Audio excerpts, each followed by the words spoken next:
Hola! Your dream vacation to Hong Kong starts from rupees 74,999 only with GT Holidays, South India's #1 travel brand. Pa Ranjith சமீபத்தில் வந்து அவர் ராமானுஜர் தொடர்பாக ஒரு கருத்தை பதிவு பண்ணியிருந்தார். ஸ்ரீரங்கம் கோயிலில் இருந்த ஒரு சிலையை வந்து ஒரு முகமதியர் ஒரு திருட்டிட்டு போயிட்டாரு. அதை மீட்கிறதுக்காக ராமானுஜர் இங்கேருந்த பறையர்களை கூட்டிட்டு போய் அதை மீட்டுட்டு வந்தார். ராமானுஜர் வந்து சிலையை மீட்டார் அப்படின்ற கதை வந்து முழுக்க முழுக்க முழுக்க பொய். என்னன்னா ரஞ்சித் சொல்றது பொய் தானே அந்த விஷயத்தில். வைணவ சிலையை வந்து ஒரு முகமதியர் வந்து எடுத்துகிட்டு போயிட்டு டெல்லியில் வச்சுக்கிறாங்க. அதை திருப்பி வாங்குறதுக்காக வந்து ராமானுஜர் வந்து இங்கே இருக்கிற பறையர்களை தான் பாதுகாப்பாக கூட்டின்னு போயிருக்காரு. ராமானுஜர் வாழ்ந்த காலத்தில் டெல்லியில் யாரும் கிடையாது. சுல்தான்றாங்களே, எந்த சுல்தான்னு சொல்ல வேண்டியது. ராமானுஜரை சொல்லிட்ட, ஸ்ரீரங்கம் சொல்லிட்ட, எல்லாம் சொன்னவன் சுல்தான் பேர் சொல்லலையே. வாழ்ந்த காலம் 1100. சுல்தான்கள் தென்னிந்தியாவுக்கு உள்ள வந்த காலம் 1300. 200 வருஷம் கழிச்சு தான் வராங்க. அப்போ இந்த கதையை ஏன் இப்படி பரப்பணும்? ரஞ்சித் சொன்னது இன்னொரு தப்பு என்ன இருக்குன்னா, அந்த காலத்தில் பறையர்னு ஒரு சாதியே கிடையாது. எல்லோரும் வந்து தங்களை பார்ப்பனர்களுக்கு நெருக்கமாக காட்டணும்னு ஆசைப்படுறாங்கன்னு வேணால் நம்ம புரிஞ்சுக்கலாம். அதில் என்ன லாபம் இருக்குன்னா, நாக்பூர்லேருந்து காசு வரலாம். அது சமம் அப்படின்ற இடத்துக்கு வரமாட்டுறாங்க. ஈரோடு ஃபுல்லாக வந்து அம்பேத்கர் சிலையே பெருசாக கிடையாது. அதுக்கு காரணம் பெரியார் சிலை இருக்கிறதுனால தான். அம்பேத்கரை பெரிய அளவில் தமிழ்நாட்டுக்கு கொண்டு வந்து சேர்த்ததே பெரியார் தான். எளிய மக்களுக்காகவும் ஒடுக்கப்பட்ட மக்களுக்காகவும் குரல் கொடுத்தது பெரியார். அந்த பெரியார் மீது வன்மத்தை விதைக்கிறதுக்கான காரணம் என்னவா இருக்கும்? தலித்துகளை பெரியாருக்கு எதிராக கொண்டு போகணும். ஒரு கருத்தை சொல்பவர் தலித் என்பதற்காகவே அதை எதிர்த்து பேசக்கூடாதுன்னு சொன்னால் என்ன அர்த்தம்? அப்போ உடனே நீங்கள் தலித்தையே எதிர்த்து பேசுறீங்க. நம்ம அண்ணன் திருமா இருக்காரு, மூச்சுக்கு 300 முறை பெரியாரை பற்றி பேசாத மேடையே கிடையாது. பேசக்கூடிய அடையாள மீட்பு, பண்பாட்டு மீட்பு அப்படின்னு சொல்கிறாங்களே சார், அதோட இறுதி புள்ளி எங்கே நிற்குதுன்னு பார்த்தீங்கன்னா, சனாதன கோட்பாடு ஒருத்தருக்கு பிடிச்சிருக்க போய் தான் நாம் அந்த இடத்துக்கு போகணும்னு ஆசைப்படுறாங்க. பறையர் தான் ஆதி பார்ப்பனர்கள் அப்படின்னு சொல்லுவாங்க. மனுஷன் சமம் அப்படின்றதுக்கு வா அப்படின்னு சொன்னால் அதுக்கு வர விருப்பம் இல்லாதவர்கள். ஆரம்பத்தில் முற்போக்காக பேசும் மாதிரி தெரிஞ்சாலும் இவங்களுக்கும் சமத்துவம் தேவை. சமத்துவம் தேவையில்லை. ஹைராச்சி லெவலில் ஃபர்ஸ்ட்ல இருக்கேன். இந்த மாதிரி பேச்சுக்கள், கருத்துக்கள், கதைகள்லாம் வெளியே வருது. அடி வாங்குறவன் அடி வாங்கிட்டு இருக்கப்பா, நீ அடி வாங்காத, வெளியே வா அப்படின்னு நம்ம சொன்னோம்னா, இல்லை நாங்களே ஒரு காலத்தில் அடிச்சோம் தான் அப்படின்னு சொன்னால் அது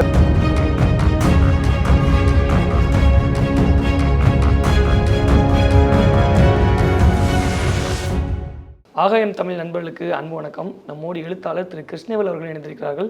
வணக்கம் சார். வணக்கம். வணக்கம். இப்போ சமீபமாக வந்து பாரஞ்சித் அவர்கள் பேசக்கூடிய பல விஷயங்கள் வந்து வரலாற்றுக்கு புறம்பான விஷயங்கள் அவர் பேசுகிறாரு அப்படின்னு சொல்லி சிலரும், இல்லை அவர் வரலாற்றை தான் பேசுகிறாரு அப்படின்னு சிலரும் பேசுகிறத பார்க்க முடியுது. சமீபத்தில் வந்து அவர் ராமானுஜர் தொடர்பாக ஒரு கருத்தை பதிவு பண்ணியிருந்தார். அந்த கருத்து வந்து பெரும்பாலும் சொல்கிறது வந்து அது பொய்யான ஒரு விஷயம் தான் அப்படின்னு சொன்னாங்க.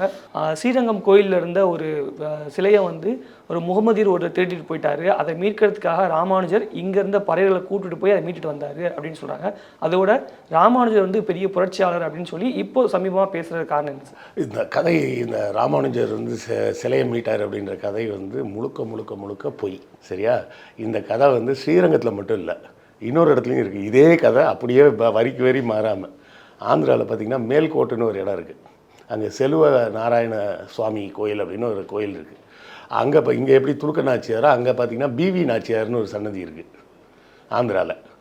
சரிங்களா? அங்கே கேட்டாலும் இதே கதை தான் சொல்லுவாங்க. என்னென்னா, ரஞ்சித் சொல்கிறது பொய் தானே அந்த விஷயத்தில்? ரெண்டு ஊர்லேயுமா சிலை தூக்கிட்டு போனாங்க. இது இங்கே திருச்சி பக்கத்தில் ஸ்ரீரங்கம், அது ஆந்திராவில் செல்வ நாராயண சுவாமி கோயில்னு மேல்கோட்டுன்ற ஊர். அங்கே கர்நாடகாவில், நான் ஆந்திரான்னு சொல்லிட்டேன், கர்நாடகாவில் அங்கேயும் பார்த்திங்கன்னா பிவி நாச்சியார்னு ஒரு கோயில் இருக்குது, ஒரு சன்னதி இருக்குது. நம்ம பார்வையாளர்கள் டவுட்டாக இருந்ததுன்னா ஒன்றும் பண்ண வேணாம், கூகுளில் போய் பிவி நாச்சியார் அப்படின்னு போட்டாலே போதும், அந்த கோயில் டீட்டெயில்ஸ் எல்லாமே வந்துடும். அங்கேயும் இதே கதை என்னென்னா, ஒரு சுல்தான் வந்து அங்கேருந்து சிலை தூக்கிட்டு போயிட்டான். உடனே ராமானுஜர் சொன்னோடனே எல்லோரும் போய் கேட்டவுடனே அவர் போய் டெல்லி சுல்தான்கிட்ட பேசி அந்த சிலையை கேட்டார். டெல்லி சுல்தானோட பொண்ணு வந்து எனக்கு இது இப்போ ரொம்ப பிடிச்சிருக்கு, நான் இந்த சிலை தரமாட்டேன், ரொம்ப அழுதாலும். அப்புறமா இல்லைம்மா அவங்க சாமி கும்பிட்டு கொடுத்துரு அப்படின்னு அவர் சொன்னோடனே கொடுத்துட்டாரு. வாங்கிட்டு இவர் வந்தார். வர்ற வழியில் டெல்லியில் யமுனை கரையில் குழி போட்டு உட்கார்ந்தாராம். சிலையை கீழே வச்சுட்டாரு. தூக்குனா சிலை வரமாட்டேங்குது. கதை முழு கதையை சொல்லணும்ல. சிலையை தூக்குனா வரலையாம். சரின்னு சொல்லிவிட்டு அந்த மரத்தடியிலே படுத்து தூங்கிட்டாராம். ஏன்னா கடவுள் வந்து முழிச்சிட்டு இருக்கும்போது நேராக வந்து பேச மாட்டார்ல, கனவுல தானே வந்து பேசுவார். கனவுல வந்து சொன்னாராம், எனக்கு வந்து அந்த சுல்தானோட பொண்ணை ரொம்ப பிடிச்சிருக்கு, அதனால் என் கோயிலில் நீ அவளுக்கு ஒரு சன்னதி வைப்பேன்னா சொல்லி நான் உங்க கூட வரேன், இல்லைன்னா நான் இங்கேயே இருந்துக்கிறேன் அப்படின்னு சொல்லி பெருமாளே சொல்லிட்டாராம். சரி இப்போ பெரியவா சொன்னாலே பெருமாள் சொன்ன மாதிரி பெருமாளே சொன்னதுக்கப்புறம் என்ன பண்ணுறது அப்படின்னா அவரும் சரின்னு சொல்லி தூக்கிட்டு வந்துட்டாராம். வந்து அதுக்காக தான் அந்த செல்வ நாராயணசாமி கோயிலில் பிவி நாச்சியார் வச்சாங்கன்னு. அதே கதையை கொஞ்சம் மாற்றி ஸ்ரீரங்கத்தில் துலுக்க நாச்சியார் வச்சாங்க அப்படின்னு இவங்க ஒரு கதை சொல்லிட்டாங்க. இது கதை தான், இதில் ஒரு சொட்டுக்கு ஒரு சின்ன பிட்டு கூட உண்மை கிடையாது. அப்படின்றதுக்கு என்ன காரணம்னா, ராமானுஜர் வாழ்ந்த காலம் எதுன்னு பார்த்தோன்னா கிபி 1000 முதல் கிபி 1010ன்னு சொல்லுவாங்க. அதாவது 120 வருஷம் வாழ்ந்தார் அப்படின்னு சொல்லுவாங்க. சரி, 120 வருஷம் உயிர் வாழ்ந்ததாகவே இருக்கட்டும். அவங்க சொல்கிற கதைப்படியே பார்த்திங்கன்னா 1120 அவர் செத்துட்டார். அது வேற இஸ்லாமிய படையெடுப்பு எதுவுமே தமிழ்நாட்டுக்குள்ளே நடந்ததே கிடையாது. சரியா? தமிழ்நாட்டுக்குள்ளே வந்த முதல் இஸ்லாமிய படை மாலிக் கஃபூரோடது. அந்த காலம் 1303. சரியா? அதுக்கு முன்னாடி ராமானுஜர் வாழ்ந்த காலத்தில் டெல்லியில் யாரும் கிடையாது. சுல்தான்றாங்களே, எந்த சுல்தான்னு சொல்ல வேண்டியது தானே. ராமானுஜரை சொல்லிட்ட, ஸ்ரீரங்கம் சொல்லிட்ட, இல்லை மேல்கோடு கர்நாடகாவில் அதையும் சொல்லிட்ட, எல்லாம் சொன்னவன் சுல்தான் பேர் சொல்லலையே. சுல்தான் அப்படி இல்லைன்னா முகமதியர், இந்த 2 வார்த்தையும் மட்டும் யூஸ் பண்ணுவாங்க. சுல்தான் பேரும் சொல்லலை, சுல்தானுக்கு பொண்ணுன்ற அந்த சுல்தான் பொண்ணு பேரும் சொல்லலை. 1300 வரை இஸ்லாமியர்கள் யாருமே தமிழ்நாட்டுக்குள்ளே படையெடுத்து வரவே இல்லை. தமிழ்நாடு மட்டும் இல்லை, தென்னிந்தியாவுக்குள்ளே வரல. 1300 தொடக்கத்தில் தான். ஏன்னா இதுக்கு முன்னாடி, அதாவது மாலிக் கஃபூர் காலத்தில் வந்து அலாவுதீன் கில்ஜிக்கு முன்னாடி அடிமை வம்சம்னு சொல்லக்கூடியது மம்லுக் வம்சம் அப்படின்னு சொல்லுவாங்க. இல்லைனா ஸ்லேவ் டைனாசிட்டின்னு இங்கிலீஷில் சொல்லுவாங்க. குத்புதீன் ஐபக். குத்புதீன் காலத்தில் குத்புதீன், அவர் பையன், அவர் மருமகன், 3 பேர் தான். அதுக்கு அடுத்தால தான் அலாவுதீன் கில்ஜி வருது. அலாவுதீன் கில்ஜி வரும்போதே 1300 ஆயிடுச்சு. சரியா? அப்போ அலாவுதீன் கில்ஜி தான் தன்னை சுல்தான்னு சொல்லிக்கிட்டது. ஏன்னா குத்புதீன் வந்து தன்னை சுல்தான்லாம் சொல்லிக்கல. ஏன்னா அவர் வந்து கோரி முகமதுகிட்ட தளபதியாக வேலை பார்த்தவர். அதனால் அவர் தன்னை வந்து சுல்தான்லாம் அறிவிக்கலை. சுல்தான்னு முதல்ல அறிவித்தவர் அலாவுதீன் கில்ஜி மட்டும்தான். அதுக்கப்புறம் வரவங்க தான் அறிவிக்கிறாங்க. அலாவுதீன் கில்ஜி 1300னா செத்துப்போன ராமானுஜர் எப்படி போய் சுல்தான்கிட்ட பேசினார்? கேள்வி நம்ம புரிஞ்சுக்கணுமா இல்லையா? அவர் வாழ்ந்த காலம் 1100.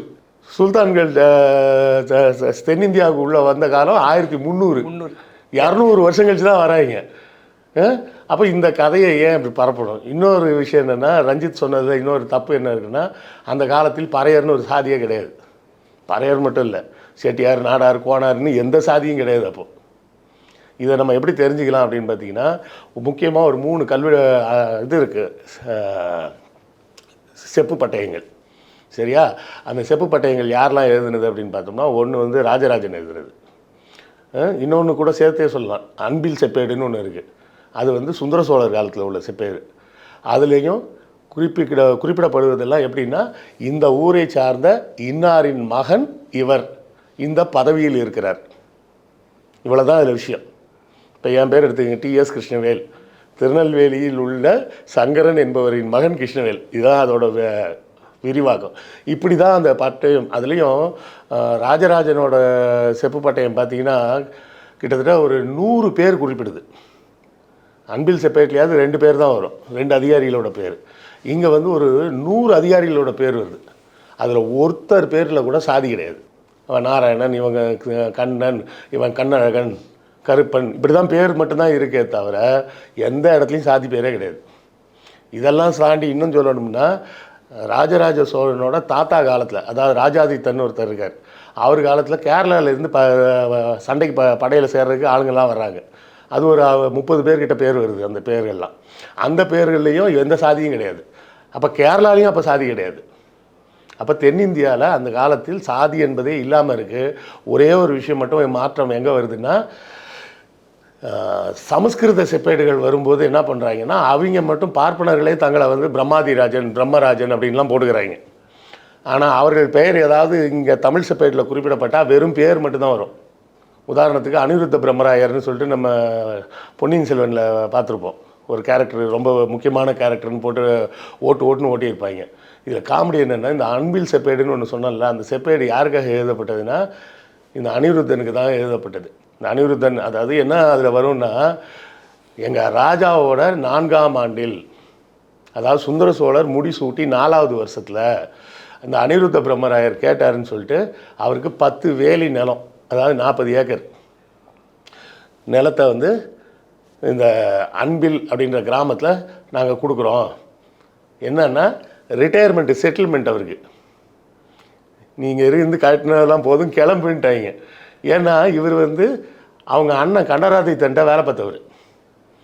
அண்ணன்ட்ட மந்திரியாக வேலை பார்த்தவன் நம்மள்ட்ட ஒழுங்காக இருப்பானா அப்படின்னு இவருக்கு சந்தேகம். வழக்கமாக இந்த செப்பேடுகளில் வந்து ராஜா கொடுக்குறதா தான் வரும், ராஜா சொல்கிறதாவே வரும். இப்போ திருவாலங்காடு செப்பேட்டில் பார்த்தீங்கன்னா எமக்கு ஆண்டு 6 அப்படின்னு ராஜேந்திரன் சொல்கிற மாதிரி வரும். இங்கே வந்து என்ன வருதுன்னா எம் அரசருக்கு ஆண்டு 4 அப்படின்னு ஒரு படை தளபதி ராஜா சொல்ல நான் இதை வந்து உத்தரவாக பிறப்பிக்கிறேன், அவருக்கு அந்த ஊரில் ஒரு 40 ஏக்கர் நிலத்தை கொடுத்துருங்க அப்படின்னு சொல்லி எழுதி கொடுக்குறாரு. அதாவது துரத்தி விட்டாங்க. எனக்கு ஒரு சந்தேகம் என்னென்னா, இந்த அனிருத்தன் வந்து செம்பியன் மாதேவிக்கு ரொம்ப க்ளோஸாக இருந்திருப்பார். அந்த ஆள் இப்போ திட்டம் தீட்டி தான் ஒரு 4 பார்ப்பனர்களை வச்சு ஆதித்த கரிகாலனை கொண்டிருக்கலாம். அது என்னன்ற விஷயம் வந்து ஒரு பெரிய செய்தி, அது தேடணும்.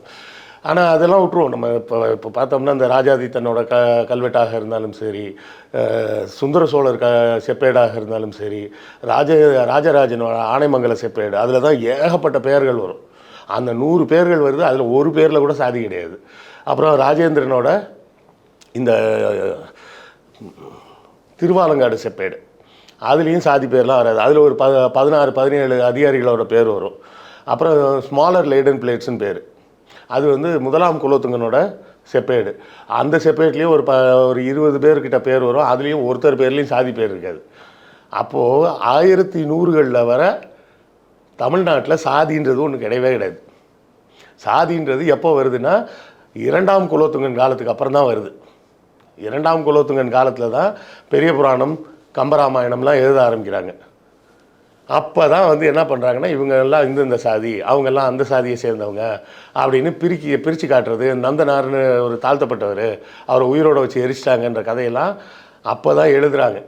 நான் இதில் இன்னொரு விஷயம் தேடி பார்க்கணும் அப்படின்னு சொல்லிட்டு, பெரிய புராணம் ஒரு 4000 சொச்சம் பாடல்கள் கொண்ட ஒரு பெரிய புக்கு. இவ்வளோ பெரிய புக்கு எழுதியிருக்கிறாருன்னா இதுக்கு ஏதாவது ஒரு ரெஃபரன்ஸ் இருக்கணும், இருந்தால் தானே. ஏன்னா இது சொல்கிறது பூரா எப்போ சொல்கிறாங்கன்னா, இதெல்லாம் நடந்தது வந்து 7ஆம் நூற்றாண்டில் நடந்தது, 7-8ஆம் நூற்றாண்டில், அதாவது சோழர்கள் விஜயாலய சோழன் வர்றதுக்கு முன்னாடி நடந்தது அப்படின்ற மாதிரி எழுதியிருக்காங்க. அப்போ இப்படி நடந்திருக்குன்னா அதுக்கு யார் ஆதாரம் கொடுக்கறது அப்படின்னு தேடி பார்த்தோம்னா, சேக்கிலார் சொல்கிறார்.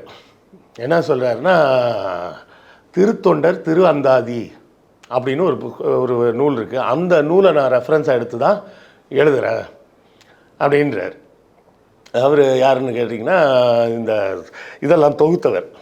எது நம்ம திருமுறை நூல்கள்லாம் தொகுத்தாருன்னு சொல்லுவாங்கள்ல, அவர் தான் நம்பியாண்டார் நம்பின்னு பேர். அவர் தான் அந்த புக்கை எழுதியிருக்கார். சரி, அதில் எவ்வளோ பாட்டு இருக்குது அப்படின்னு பார்த்தோம்னா வெறும் 80 பாட்டு தான் இருக்குது. 80 பாட்டிலேருந்து நீ எப்படி 4000 பாட்டு ரெடி பண்ண? சரி, அதை விடுவோம். இந்த 80 பாட்டு எழுதுனீங்களே, நீங்கள் யாரை பார்த்தியா எழுதுனீங்க அப்படின்னு கேட்டோம்னா, அவர் சுந்தரமூர்த்தி நாயனார், அந்த நாயன்மார்கள்லேயே ஒரு முதன்மையான ஒருத்தர் சுந்தரமூர்த்தின்னு, அவர் எழுதின நூலை வச்சு தாங்க நான் எழுதினேன் அப்படின்றாரு இவர். சரி, அவர் என்ன தான் எழுதியிருக்காருன்னு பார்த்தா அவர் வெறும் 11 பாட்டு தான் எழுதியிருக்காரு. 11 பாட்டை இன்னொருத்தன் 80 ஆக்கி, அந்த 80 இன்னொருத்தன் 4000 ஆக்கி இவ்வளோ சாதிகளை பிரித்து காமிச்சிருக்கிறாங்களே தவிர 1100 வரை நமக்கு அதாவது அது வரை உள்ள டாக்குமெண்ட் நம்மள்கிட்ட இருக்குது. அந்த டாக்குமெண்ட்டில் எங்கேயும் சாதி பெயர்களே இல்லை. அப்போ சாதி பெயர்கள், சாதின்ற அமைப்பு அப்போ இருக்கலைன்றது தான் உண்மை. சாதின்ற ஒன்றே இல்லை அப்படின்னு சொல்லும்போது பறையர் மட்டும் தனியாக இருந்தாங்க அப்படின்னு எப்படி சொல்ல முடியும்?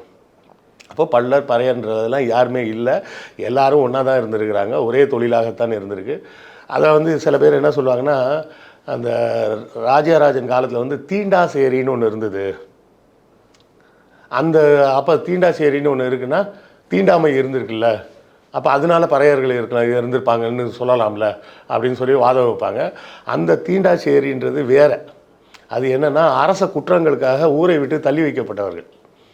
இவங்க கூட யாரும் சேரக்கூடாது, போகக்கூடாதுன்னு சொல்லும்போது அவங்கள எங்கே குடி வைக்கிறது அப்படி எல்லாம் அரச குற்றங்களுக்காக, ராஜ துரோகம் போன்ற குற்றங்களுக்காக தண்டிக்கப்பட்டவர்கள் தான் இந்த தீண்டாசேரியில் இருந்திருக்கிறாங்களே தவிர தீண்டாமையின் காரணமாக உருவாக்கப்பட்ட சேரி கிடையாது. சேரின்றது கிராமம்னு அர்த்தம், அவ்வளோதான். நம்ம இப்போ வந்து இப்போ நடப்பில் வந்து சேரின்ற வார்த்தையை வந்து அசிங்கமாக்கி விட்டாங்க, அசிங்கமான வார்த்தைன்ற மாதிரி நம்ம மண்டையில் பதிய வச்சுட்டாங்க. அந்த காலத்தில் சேரின்றது வந்து ஒரு குடியிருப்பு பகுதி, தெருன்னு சொல்லலாம் வேணா. இப்போ இந்த குறிப்புகள்லேயே வர்றது பார்ப்பன சேரின்னு தான் வருது. சரிங்களா? இவங்க எழுதும்போது அக்ரஹாரம்னு எழுதிப்பாங்க. ஆனால் தமிழில் எழுதும்போது பார்ப்பனச்சேரின்னு தான் வருது. பார்ப்பனச்சேரி, கம்மாளச்சேரி எல்லாமே வருது. சரியா? ஆனால் சாதின்ற பேர் வரல. இவ்வளோ பேரை குறிப்பிடும்போது முதலியார், நாயக்கர், செட்டியார்னு ஏதாவது ஒரு பேர் வந்திருக்கணும்ல. ஒருத்தருக்கு கூட அந்த பேர் வரலன்றப்ப அந்த சாதின்ற பெயர் பழக்கத்தில் இல்லை அப்படிங்கிறத தான் நம்ம புரிஞ்சுக்கணும். அதுவும் போக இவர் சொல்கிற மாதிரி சுல்தான் வந்து இங்கே வந்தது 1300, ராமானுஜர் 1100 செத்துட்டார். சரியா? அப்போ இவர் எதுக்காக அதை போய் அப்படி சொல்கிறாருன்னு எனக்கும் தெரியல. ராமானுஜர் வந்து ராமானுஜரை பற்றி அவர் சொன்ன மற்ற செய்திகள்லாம் உண்மை. எல்லாருக்கும் பூணூல் போட்டு விட்டாரு அப்படிங்கிறது உண்மை. அது போய் கிடையாது. ஒரு புரட்சியாக பண்ண விஷயமா அது இல்லை, புரட்சின்னு நம்ம இன்னைக்கு பார்வைக்கு வந்து புரட்சி மாதிரி தெரியும். எனக்கு வந்து அது ஒரு பெரிய புரட்சி மாதிரிலாம் தெரியல. அப்போ இருந்த மக்கள் வந்து இரு பிரிவாக இருக்கிறாங்க. ஒன்று பார்ப்பனர்கள், மற்றது பார்ப்பனர் அல்லாதவர்களாக இருக்கிறாங்க. இந்த 2 பிரிவு தான் இருக்கே தவிர வேறு பிரிவுலாம் எதுவும் இல்லை. அப்போ வந்து சைவம், வைணவம் இந்த 2 மதத்துக்கும் வந்து கடுமையான போட்டி நடந்துகிட்டு இருக்க காலம். வேறு எந்த மதமும் இல்லைன்றப்போ முதல்ல பௌத்தம், சமணம் இருந்தது. அதை ஒழிச்சு கட்டிட்டு இவங்க சைவம், வைணவம்னு உள்ளே வந்துட்டாங்க. அதுக்கப்புறம் இவங்க 2 பேருக்கும் தான் போட்டி, வேறு மதங்கள் இல்லை. அப்போ அந்த மதத்தை பரப்பக்கூடிய வேலையில், அதாவது கிபி 1000ஆவது ஆண்டு பார்த்தீங்கன்னு வச்சிங்களேன், உலகம் பூரா எல்லோரும் மதவெறி பிடிச்சி அலைஞ்சாங்க. எல்லோரும் என் மதத்தை பரப்பணும்னு வெறி கொண்டு தெரிஞ்சாங்க. ஐரோப்பியா ஃபுல்லாக கிறிஸ்தவ மதத்தை பரப்பணுன்னாங்க, இந்த பக்கம் சைனாவில் பௌத்தத்தை பரப்பணுன்னாங்க, இங்கே இந்தியாவில் சைவம், வைணவம் பரப்பணுன்னாங்க. மதத்தை பற்றி எதுவுமே பேசாமல் இருந்த ஒரே ஒரு ஏரியா எதுன்னு கேட்டிங்கன்னா அரேபியா பக்கம் தான். அரேபியா பக்கம் அப்போ உட்காந்து அவனுக்கு ரொம்ப சீரியஸாக சயின்ஸு, கெமிஸ்ட்ரி, மேக்ஸுன்னு உட்காந்து எல்லாம் எழுதிட்டு இருந்தாங்க. இப்போ 1000 வருஷம் கழித்து பார்த்தா யாருமே மதத்தை பற்றி பேசுகிறது இல்லை. அரேபியா பகுதியில் மட்டும்தான் மதத்தை பற்றி பேசிகிட்டு இருக்காங்க. 1000 வருஷம் முன்னாடி எல்லோரும் மதம் பிடிச்சி அதை அலையும் போது அவங்க சயின்ஸ் பின்னாடி போனாங்க. எல்லோரும் இப்போ சயின்ஸ் பின்னாடி வந்ததுக்கப்புறம் அவங்க மதத்துக்கு பின்னாடி போயிட்டுருக்கிறாங்கன்றது ஒரு சோகமான செய்தி. சரி, இவர் எதுக்காக போட்டார் அப்படின்னு பார்த்தீங்கன்னா, இப்போ சைவ மதத்தை சேர்ந்தவர்கள் நிறைய பேர் ஒரு பக்கம் இருக்கிறாங்க, வைணவம் சேர்ந்தவங்க ஒரு பக்கம் இருக்கிறாங்க.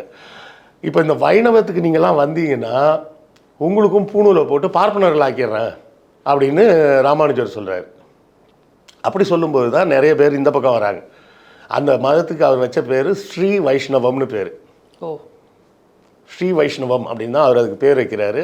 அதுவும் போக இங்கே சோழ நாடு வந்து ராஜாவே சைவ மதத்தில் இருக்கிறாருன்றப்ப அவருக்கு எதிர்ப்பு வலுக்குதுன்றதுனால இங்கேருந்து தப்பிச்சு கர்நாடகா போயிடுறாரு. கர்நாடகா போனால் அங்கே ஹொய்சால மன்னர்கள்னு இருக்காங்க, அவங்களாம் சமண மதத்தை சேர்ந்தவங்க.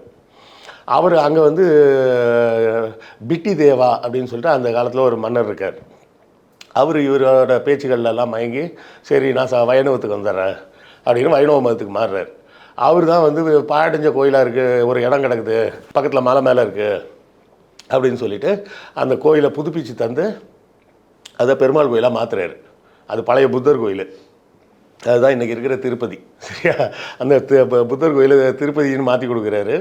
இங்கே இவர் சமணத்துலேருந்து வைணவத்துக்கு மாறுறார். சமணர்களின் பண்டிகை தான் வந்து பார்த்திங்கன்னா தீபாவளின்ற பண்டிகை. இல்லாத ஒரு அவர் இல்லாத விஷயத்த பேசுகிறாரா, இல்லை தெரிஞ்சே பேசுகிறாரா, இல்லை தெரியாமல் வேறு யாரோ சொன்னதை கேட்டு பேசுகிறாரான்றதும் நமக்கு தெரியல. ராமானுஜர் கதைன்றது பொய். ஆனால் ராமானுஜர் இதை மாதிரி மதத்தில் புரட்சி செஞ்சார்ன்றது உண்மை.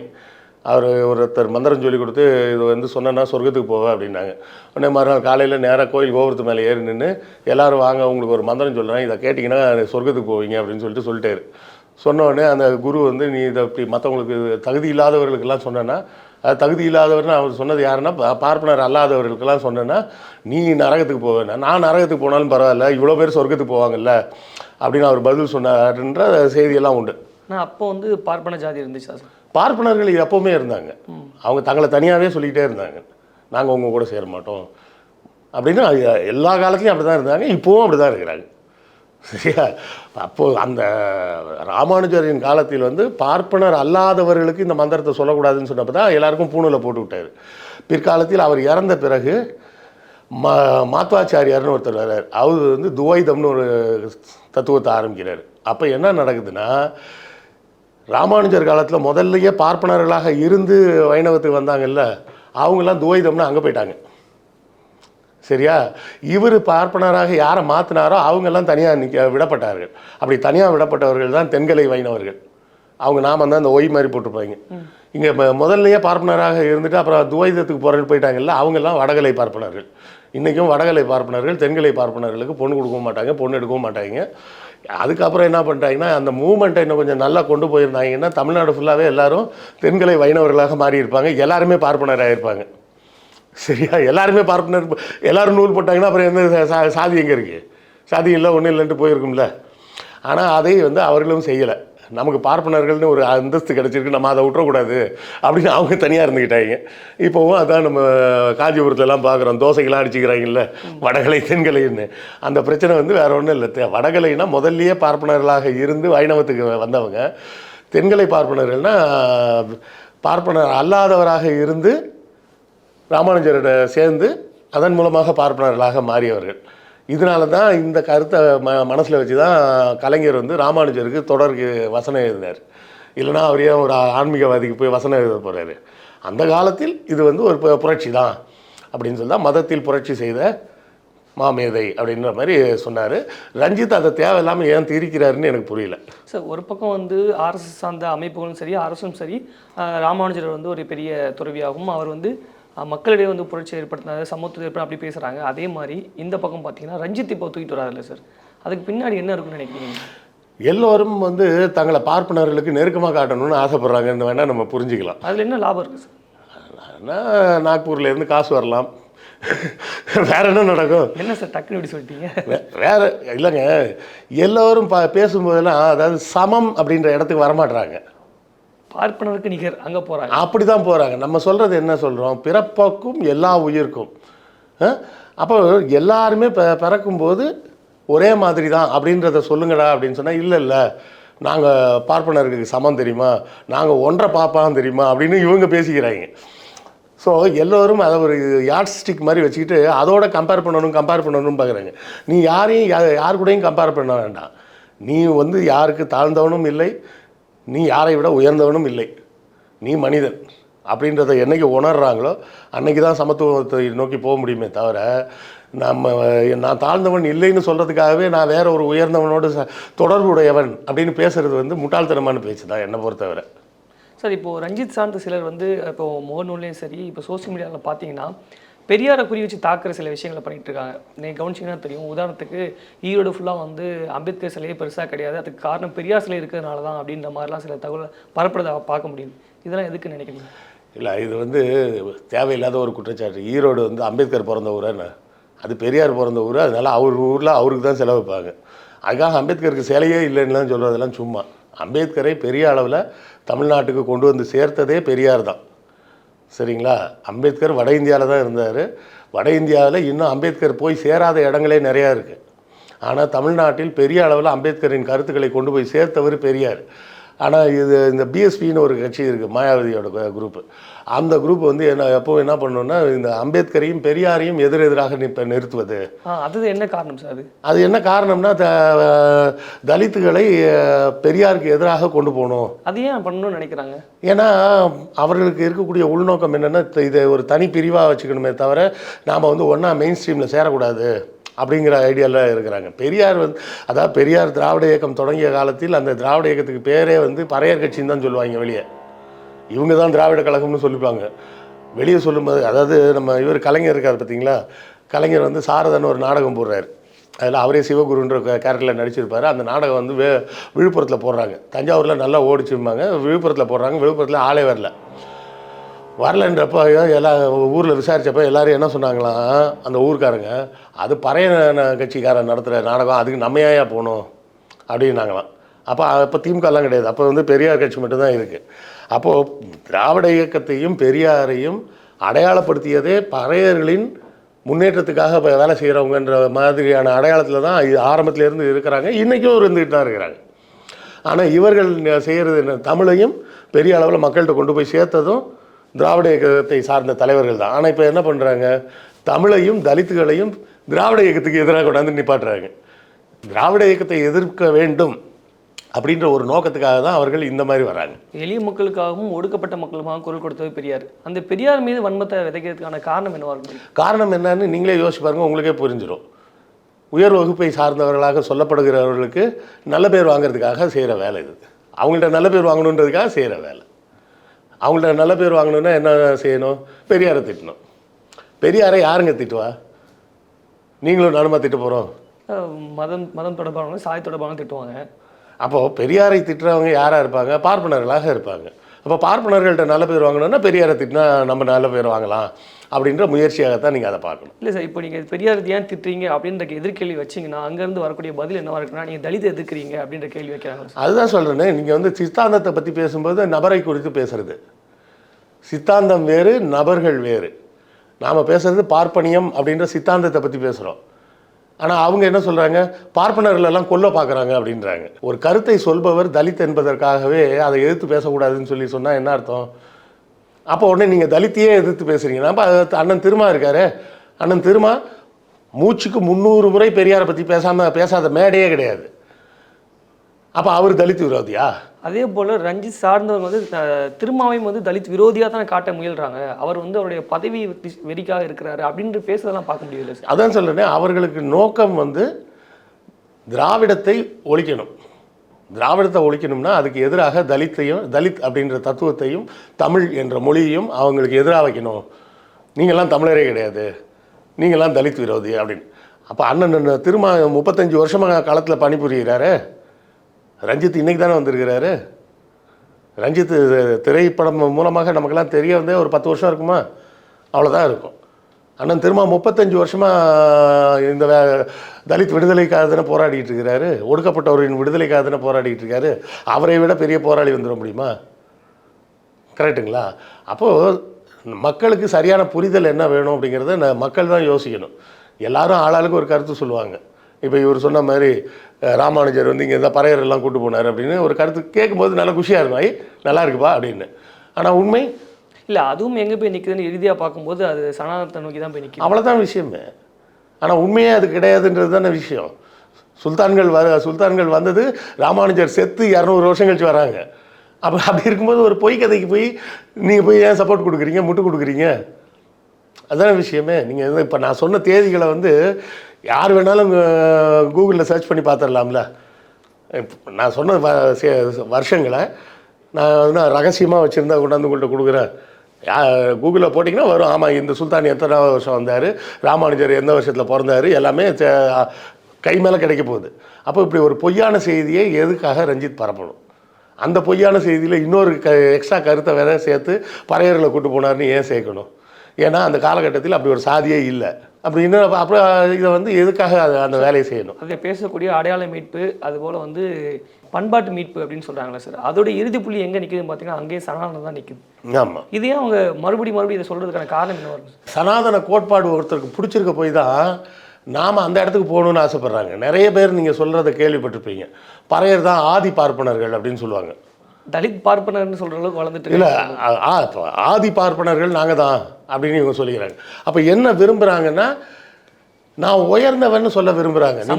மனுஷன் சமம் அப்படின்றதுக்கு வா அப்படின்னு சொன்னால் அதுக்கு வர விருப்பம் இல்லாதவர்கள். ஆரம்பத்தில் முற்போக்காக பேசுற மாதிரி தெரிஞ்சாலும் இவங்களுக்கும் சமத்துவம் தேவை. சமத்துவம் தேவையில்லை. ஹைரார்ச்சி லெவலில் ஃபர்ஸ்ட்டில் இருக்கேன். அவங்களுடைய நோக்கம் அதுதான் அவங்களோட நோக்கமாக இருக்கிறதுனால தான் இந்த மாதிரி பேச்சுக்கள், கருத்துக்கள், கதைகள்லாம் வெளியே வருது. இந்த பேச்சுக்கள் எது தலித் விரோதின்னு முத்திரை இதை நம்ம இதை சுட்டி காட்டும் போது நம்மளை தலித் விரோதின்னு சொல்கிறாங்க. சரிங்களா? ஒடுக்கப்பட்டவர்கள் யாராக இருந்தாலும் அவர்களுக்காக குரல் ஒலிப்பது தான் திராவிட இயக்க சித்தாந்தம். அது வந்து பெரியார் ரொம்ப சிம்பிளாக சொல்லியிருக்கார். ஒரு பெரிய நாடு சின்ன நாடு மேலே ஒடுக்குமுறையை செஞ்சால் நான் சின்ன நாட்டு பக்கம் தான் நிற்பேன். அந்த சின்ன நாட்டில் அரசாங்கம் மக்களை ஒடுக்குச்சுன்னா மக்கள் பக்கம் தான் நிற்பேன். அந்த மக்களில் ஒரு பெரிய பணக்காரன் வந்து ஒரு ஃபேக்ட்ரி கட்டி வச்சுருக்கான் அப்படின்னா அந்த ஃபேக்ட்ரியில் வேலை பார்க்குற தொழிலாளி பக்கம் தான் நிற்பேன். அந்த தொழிலாளி வீட்டில் போய் பொண்டாட்டியை மீச்சான்னா அந்த பொண்ணு ஆதரவாக தான் நான் நிற்பேன் அப்படின்னு சொல்லி முடிச்சிட்டாரு. அப்போ எப்போதுமே அடி வாங்குறவங்க பக்கத்தில் நம்ம நிற்கணும். அடி வாங்கிட்டு இருக்கப்பா, நீ அடி வாங்காத, வெளியே வா அப்படின்னு நம்ம சொன்னோம்னா, இல்லை நாங்களே ஒரு காலத்தில் அடித்தோம் தான் அப்படின்னு சொன்னால் அது நகைப்புக்குரிய விஷயமா தான் நம்ம அதை பார்க்கணும். இல்லை, நாங்களும் ஆண்ட பரம்பரை அந்த நிலைக்கு தான் அதைத்தானே சொன்னாங்க. நாங்களும் ஒரு காலத்தில் அடித்தவன் தான் அப்படின்னு சொல்கிறது. அப்படி ஒரு காலத்தில் அடித்தவன் சொல்கிறதுல என்ன இருக்குது? இன்னைக்கு நிலைமை என்ன? எங்களுக்கும் போர் செய்த கதைகள்லாம் இருக்குது அப்படின்றது அப்படி சொல்கிறது மூலமாக என்ன இருக்குது? ஒரு பலனும் கிடையாது. சரியா? அப்போ நாம் இன்றைய நிலை என்னங்கிறத உணர்ந்தால் சார், அப்போ ரஞ்சித் வந்து வழி மாறி போகிறாரோ அப்படின்ற டவுட். மேபி அவர் இந்த கதையை வந்து யாரோ அவருக்கு தப்பாக சொல்லியிருக்கலாம். பாதி சொன்னது உண்மையாக இருக்கும்போது மீதி இதுவும் உண்மையாக தான் இருக்கணும்னு அவர் நினச்சிட்டாரா இருக்கலாம். ஒரு இயக்குனராக பல வேலைகளை செய்யக்கூடியவர், ரொம்ப சீரியஸாக வேலை செய்யக்கூடியவர், சார்பட்டா பரம்பரையெல்லாம் அவ்வளோ டீட்டெயிலிங்லாம் பக்காவாக பண்ணியிருப்பார். அப்படி பண்ண ஒருத்தர் அதுதான் அவ்வளோ தெளிவான ஒரு நபர் வந்து ஒரு வித்தியாசமான விஷயத்தை சொல்லும்போது கொஞ்சம் கேஷுவலாக பேசுகிற மாதிரி பேசிகிட்டு இருக்கிறாரு. எதுவும் பேட்டி கொடுத்த மாதிரி தெரியல, யாரும் சும்மா ஃபோனில் எடுத்த மாதிரி தான் இருக்குது. இல்லை பேட்டி கொடுத்துருக்காரு. அப்படியா? பேட்டி தான் கொடுத்துருக்கிறாரு. அப்போ யாரோ சொன்ன கதையை அப்போ இது உண்மையாக தான் இருக்கும்னு நம்பி சொல்லிட்டாரு போல இருக்குது. ஒரு பாதி கரெக்டு, இன்னொரு பாதி முழுக்க போய். அது வந்து ராமானுஜர் டெல்லிக்கே போனதில்லை. டெல்லி எந்த திசையில் இருக்குன்னு கூட அவருக்கு தெரிஞ்சிருக்காது. டெல்லிக்கெலாம் அவர் போகவும் இல்லை. டெல்லி அந்த காலகட்டத்தில், ராமானுஜரின் காலகட்டத்தில் முக்கியமான நகரமும் கிடையாது. உங்களுடைய கருத்துக்களை எங்களோடு பகிர்ந்து கொண்டமைக்கு மிக்க நன்றி சார். நன்றி. Hola! Your dream vacation to Hong Kong starts from ₹74,999 only with GT Holidays, South India's #1 travel brand.